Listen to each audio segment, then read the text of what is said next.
Napakaraming nangyaring masakit sa pamilya ko, sa amin ni Christy. Pero hindi ko lubos akalain na sasabihin ko ang mga salitang ito. Dahil pinapatawad na kita. Magtulungan tayo na mag-heal and mag-move on. Ipakita mo kay Shaira na hindi siya nagtagumpay na sirain ang buhay mo. Magandang idea yan, Hannah. I would like to be your friend after all of this. Wala nang ibang mamamatay. Kahit na buhay ko maging kabayaran nito. Ngayon, napakasaya ko. Walang masamang nangyari kay Junior. Ikaw naman na yun yung nahihirapan. Ano ka ba? Napakaliit na kabayaran ito sa lahat ng kasalanang nagawa ko sa'yo. Ngayon, kontento na ako. Dahil nakikita ko na masaya ka. Hayag kayong lahat. Pupunta na lang kayong lahat sa impyerno. No. Sorry, Shaira. Pero ikaw lang ang may VIP pass papunta ron. Kailangan mong daanan si Satanas bago na sumugin ang kaluluwa mo. Ano nangyari? Sa 7th floor galing ang sunog dahil sa kanila. That's where we came from. Bigla na lang tumunog yung fire alarm. Meron pong masamang balita na yung room na nasusunog sa 7th floor, room po ni Shaira. Kahit na sunog yung katawan, nakumpirma ng mga pulisya sa forensics nila na bangkay ni Shaira yun. Magiging mapayapa na sina Mama, Kausa, tsaka si Jeff. Pinagbayaran na ng babae niya ng pagpatay sa kanya.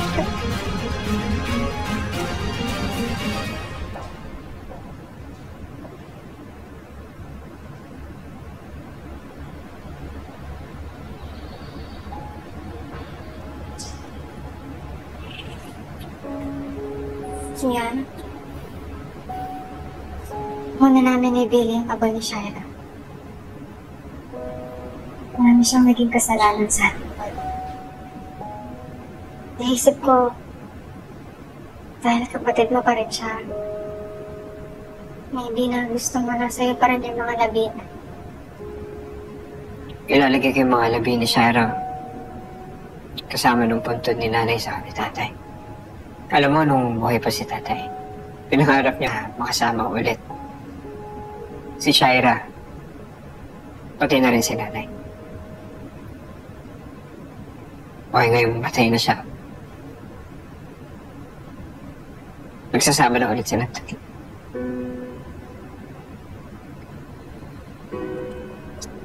Hindi ka nang isa. Miss na namin si Kausa. Alam mo namang parang nanay ko na si Kausa. Habang buhay kong pagsisisihan na ako naging dahilan kung bakit siya namatay. Ito nangyari sa akin. Buong buhay itong pagdudusahan para sa lahat ng maling nagawa ko sa lahat ng tao.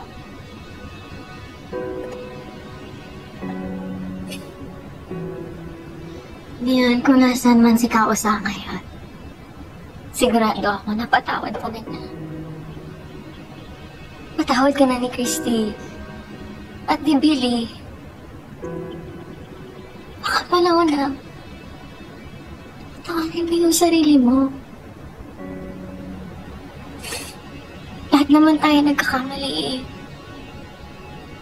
Ang importante, sa pagsisihan mo na at natuto ka. Huwag kang malugmok sa nakaraan. Magsimula ka ulit. At patunayan mo sa mga nasaktan mo that you're deserving of a second chance.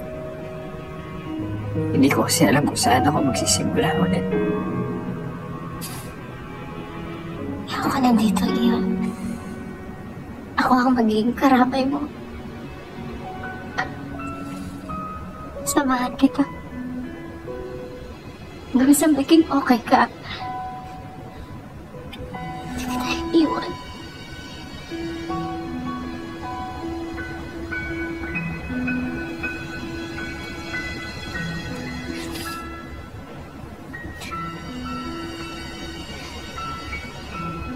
Salamat.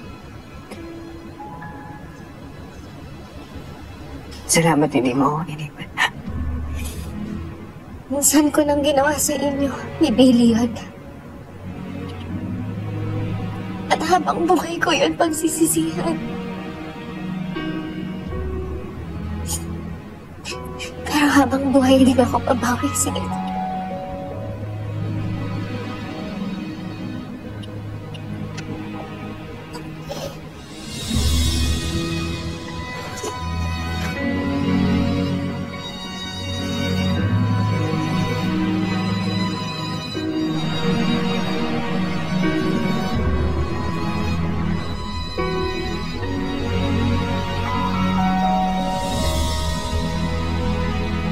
Junior has been responding very positively to our sessions. It's a slow process and we are still going step by step. But he is showing remarkable progress. Ganun ho ba, Doc? Natatakot lang kasi ako eh. Baka mahirapan siyang mag-cope sa mga nangyaring kaguluhan sa amin.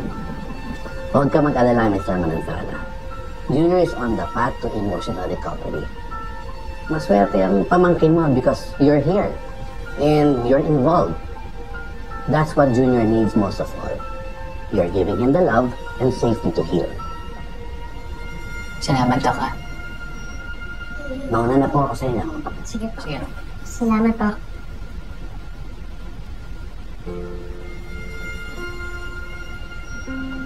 Alam mo, Jordan, kapag pinagmamasdan ko yung mga bata, hindi ko maiwasan na maawa sa kanila.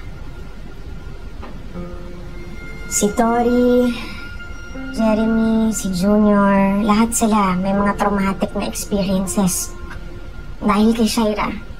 At alam kong wala na siya kaya safe na tayong lahat. Pero Jordan, pakiramdam ko we owe it to the children na mapalitan natin ng magagandang alaala yung mga masamang pinagdaanan nila. What are you trying to say? Sa tingin ko, Jordan, dapat ituloy na natin yung plano natin na lumipat sa Amerika. Doon na tayo manirahan, di ba? A fresh start. Para sa ating lahat.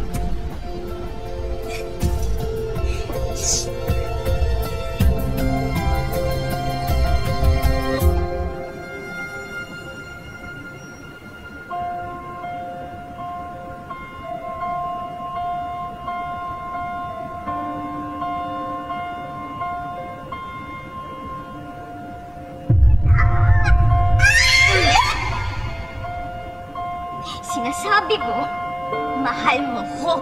Pero paulit-ulit ka rin nakikipagsangatan kay Shaira sa kasamaan niya. Ginawa ko yun para sa'yo dahil mahal na mahal kita dahil gusto ko ng protektahan ng pamilya natin! Hindi yun para sa sarili mo.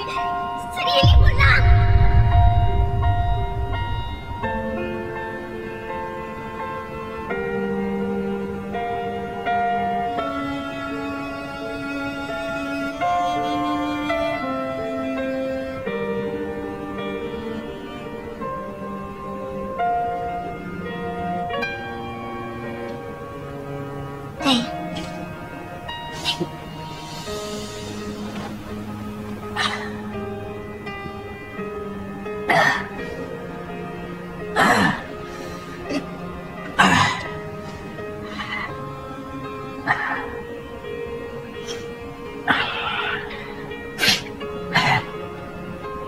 Bakit? Ay, alam ko po. Alam ko po, mahal na mahal niyo si Nanay Christy. At isa po yun sa dahilan kaya nakagawa kayo ng maraming masasamang bagay noon. Kaya lang, Tay, kailangan niyo na po siyang i-let go. Para hindi na po kayo nasasaktan. Para makamove on na kayo ni Nanay Christy. Sa mga sarili-sarili niyong buhay, Tay. Eh kahit wala naman po si Nanay Christy, hindi naman kayo magiging mag-isa. Kaya andito po ako. Andito po si Mama, si Kwago. Kami, Tay, mahal na mahal po namin kayo. Matutupad pa rin po yung pangarap ng buong pamilya. Yung kumpleto. Kasi, Tay, alam mo, hindi po namin kayo iiwan.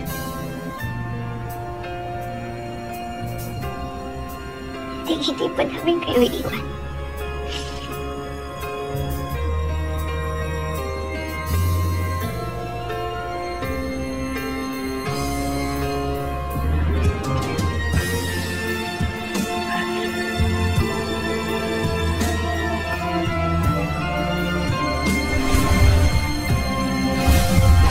Pag po ng live. Salamat naman, Christy, at dinala mo si Jeremy. Miss na miss ko na siya eh. Sa totoo lang, hindi lang naman kasi yun yung rason kung ba't ako nagpunta rito. At kaya gusto ko kayong makausap. Bakit po, Nay Christy? Nag-usap na rin kasi kami ni Jordan at itutuloy na namin yung pag-migrate sa Amerika. Gaya ng orihinal na plano, isasama namin yung mga bata. Ilang na doon si Jeremy. Christine, sigurado na ba kayo dyan sa plano nyo? Baka hindi naman magbabago yan? Oo, Kwago. Sa katapusan na yung alas namin. Nay Christy, miss ko kayo ni Jeremy. Tsaka na rin, Christy, kahit ano pong mangyari. Yung pangalawang nanay ko, gusto ko kayo. Hindi. Miss din kita. At maraming salamat. Hindi rin kita makakalimutan. Ito yung huling beses na nakita ako anak ko. Ayun. Hindi naman, pwede naman kayong magtawagan. Video call kayo araw-araw. Sisiguraduhin ko naman na hindi mawawala ang komunikasyon ninyo. At pwede pa rin naman kami magpakaroon dito. Pwede naman tayo pumunta doon, no? Pag-birthday ni Jeremy o pag-Christmas, di ba? It'll give us something to look forward to. Parang tuloy may annual reunion yung mga pamilya natin, right? Tama si Hanhan yun. Yun, basta isa lang ang hiling ko. Huwag mo nga hayaan makalimutan ako ng anak ko, ha? Aalis lang kami. Magpapalayo lang kami, pero kahit kailan hindi ko ipagkakait sa yung karapatan mo sa anak mo. Papaalala ko sa kanya na meron siyang tatay dito sa Pilipinas. Kahit anong mangyari. Mananatili kang ama ni Jeremy.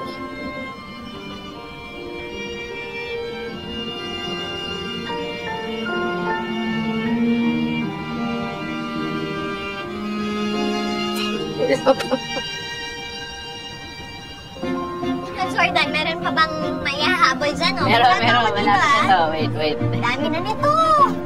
Okay na yan. Ginagalingan ko eh. Wait lang, ha? Buti pala. Hindi ko nahirapan kumbinsin sa'yo. Kasi binigyan ko naman siya ng assurance, Jordan, na hindi naman sila mawawalan ng connection ng Jeremy. Ang magalala. Napamalayo si Jeremy sa totoong ama niya. Nandito naman ako eh. Para na rin niya akong tatay.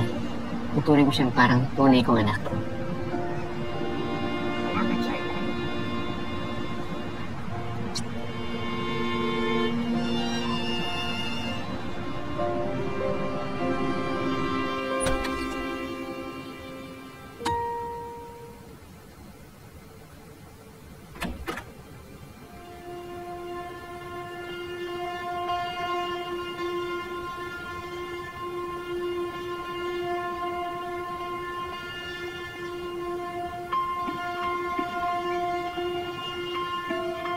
Hindi ko alam kung anong ginawa kong tama to deserve na bigyan mo ulit ako ng isa pang chance.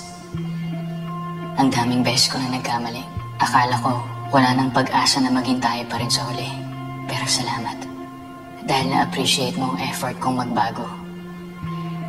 Salamat dahil nakita mong natuto na ako sa mistakes ko. In return, ito lang ang may papangako ko. Kahit ilang beses man tayong paglayuin ng tadhana, sa'yo at sa'yo pa rin ako babalik, Christy. Dahil hanggang sa huling hininga ko, tutuparin ko ang sumpa ko noon sa altar. Na ikaw lang ang mamahalin ko. Basta sana sa susunod na tol, may tayo na yung eskwelahan sa mga bahay. Kami na pong bahala.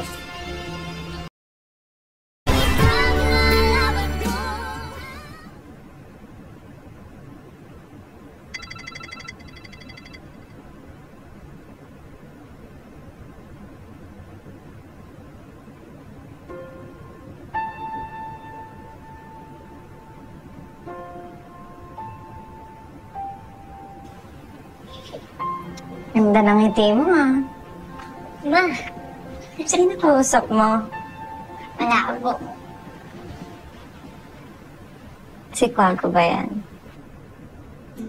Alam mo na, kay fairness naman kay Quago, nakita ko naman na mabait siya. Tsaka maaasahan. Kaya kung sasagutin mo, okay lang sa akin.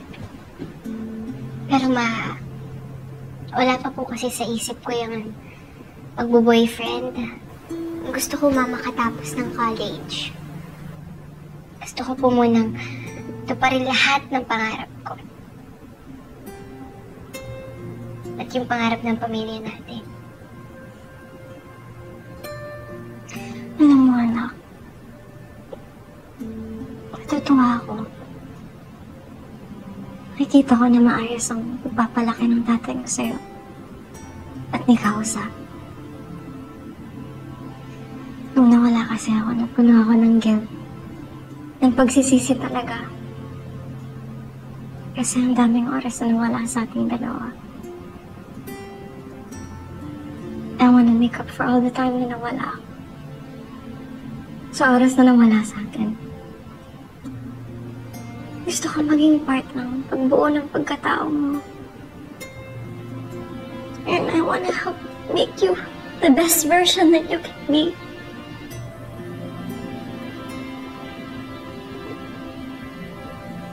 Dami kong na-achieve sa career ko. Nagawa ko lahat ng gusto ko. So I think time na mag-focus ako sa pagiging nanay ko sa'yo.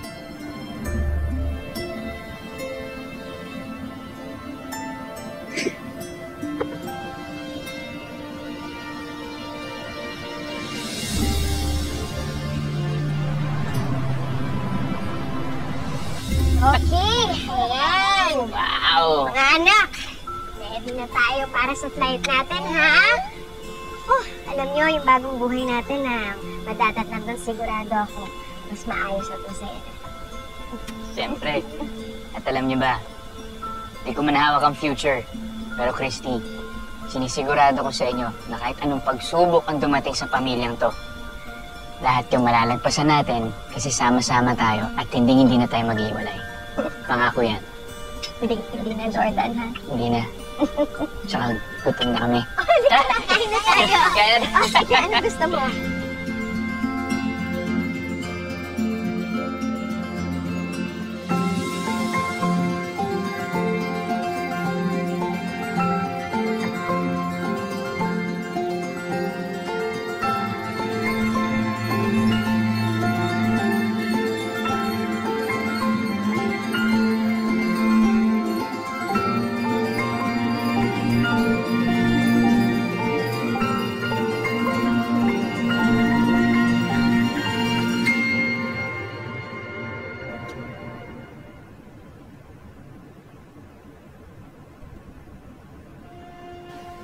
Hindi pa rin ako sanay na wala ka nakausap. Wala na yung nahihingat ko ng payo. Wala na yung nagtutuwid sa akin pag may ginagawa akong mali. Wala na akong katulong sa pag-aalaga kay Billy. Wala na yung taong nandoon para sa akin nung mawala ang mga magulang ko. Sayang, hindi mo na naabutan na maging maayos ang lahat. Hindi mo na nakita ang katuparan ng pangarap mo na matapos na ang mga gulo. At maging matiwasay ang lahat para sa pamilya natin. Hindi mo na rin nasaksihan ang magkabati at magkapatawaran kami ni Christy. Pero hindi magiging posible ang lahat ng iyon kung hindi dahil sa'yo. Simulat sa pool, ikaw ang liwanag ko. Ikaw ang nagsisilbing gabay ko sa tamang landas. Kaya maraming salamat, Kausa. Salamat kasi sa kabila ng malaking kasalanan ko sa'yo. Alam kong napatawad mo na ako. At salamat kasi alam kong ipinagmamalaki mo ako. Dahil sa bandang huli, sinunod kita at pinili ko gawin ang tama. Mahal na mahal kita, Kausa. Hindi kita makakalimutan.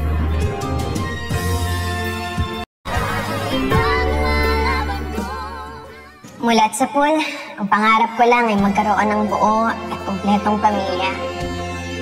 Pero gaya ng ibang pangarap, hindi yun basta na lang babagsak sa harapan mo at parang magic na matutupad. Marami ka munang pagsubok na pagdadaanan. Marami kang mararanasang paghihirap. At maraming laban na bubunuin para makamit ang inaasam mo. Pero sa bandang huli, kapag nasa iyo na ang hangad ng puso mo, marirealize mo na sulit lahat ng hirap at sakit na na-experience. Pinaglaban ko ang pamilya ko. At ngayon, buo at kumpleto na kami. Hindi ko nahahayaang mawala ito. Hindi ko napapayagan ng kahit sino o kahit ano na sirain kaming muli.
Well, ako nang bahala dito. Pakitawag na nga nurse sa nurse station.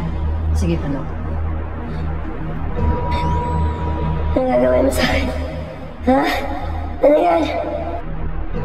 No.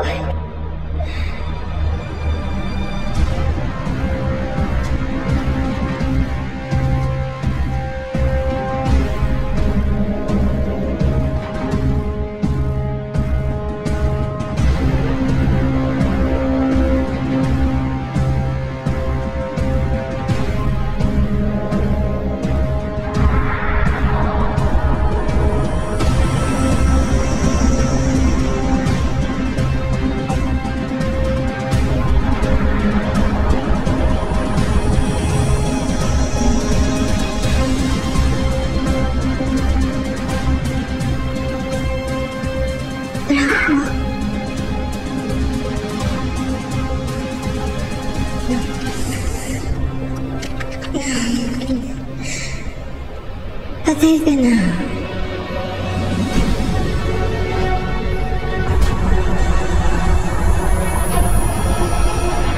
I saw it. In my own eyes. I saw you die. Patay na rin ba ako? Is this afterlife? You're not dead, my love. I saved you. Niligtas kita mula dun sa mga taong gustong malakit sa'yo. Alam mo, nung nagkasunog dun sa ospital inutusan ko pa yung mga tauhan ko na maglagay ng peking bangkay dun. I even paid the laboratory to fake the DNA results of that burned body. So as far as the world is concerned, you're dead. Ligtas ka na ngayon. Sa piling ko. Pagkatapos ng ginawa ko sa'yo, you saved me? O baka nandito ka lang para ganyan ako? Ha? Yun ba yung gusto mo? Gusto mong gumanti sa akin? Hmm? Yes. Galit ako. Galit ako sa ginawa mo. But does that change my desire for you? Absolutely not. At kung meron taong makakaintindi nun, ikaw yun. Dahil ganito ka rin kay Jordan, di ba? Ang galit mo kay Jordan. Dahil iniwan ka niya. Nagpalit. You still have this unquenchable thirst to be with him. Wala ka nang pakialam kung sinong masaktan mo sinong taong masagasaan mo. Ilang buhay ang mawala. Basta lang makuha mo ang gusto mo. Wala ka na rin pakialam. Tama at mali. You threw away your values, your conscience, your humanity.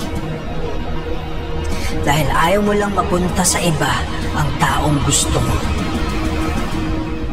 Sobrang naniwala ka na ikaw ang biktima. Ikaw ang inagrabyado, ikaw ang inagawan.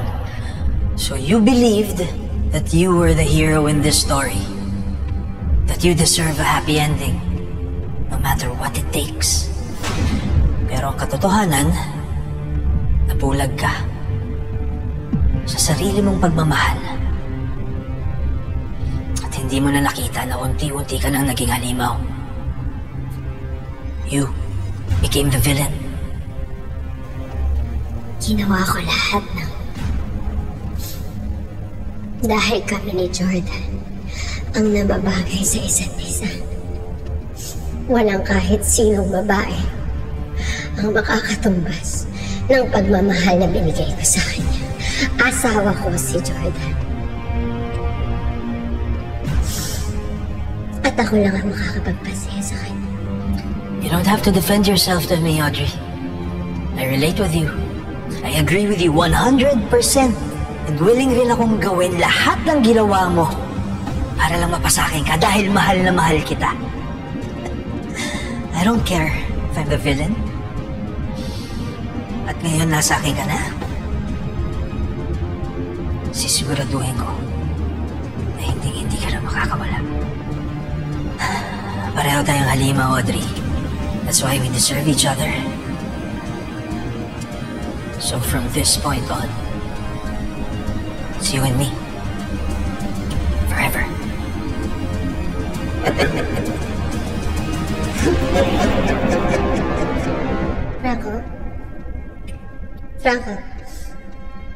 Franco, sandali. Franco.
Sorry.